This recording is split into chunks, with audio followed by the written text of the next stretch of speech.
Have you ever been reading the Bible and just hit a verse that hit you hard, like you didn't know what it meant or didn't know where to go to find what it meant? I read an article not long ago, and it was a list of the top 5 most worrisome Bible passages throughout the Bible, and the top 5 verses that people worry about. And so that really got me thinking about, what are my top 5 most worrisome Bible verses? What Bible verses kind of, I guess, scare me the most? And so I wanted to share my list with you. And so while I'm sharing my list with you, I want you to think about, for you, what are your top 5 verses that you don't really understand?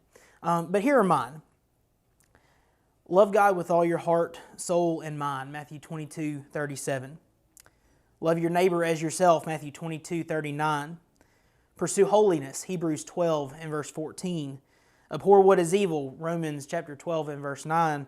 And preach the gospel to everyone in Mark chapter 6 and verse 15, Mark 16 verse 15. And you may be thinking, Mr. Wisdom, what in the world? Like, those are easy verses to understand. You're not giving us any kind of passages like the mark of the beast in Revelation, or how the Holy Spirit dwells in us, or even whether or not that little wafer in the top of the prepackaged communion kits is actual bread or just styrofoam. I had to throw that one in, sorry. But these top 5 verses that I struggle with, I don't struggle with them because they're difficult to understand. I struggle with them because they're so easy to understand. It's like I can't get to heaven one day and use the excuse, but God, I didn't understand what these meant, and so that's why I didn't do it. I can't get to heaven and say, if I had properly understood it, then I would have been obedient.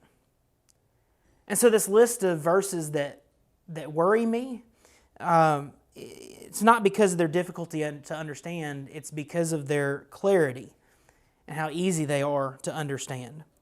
And the difficulty is not in understanding them, the difficulty comes in obeying them. Give that some thought this week.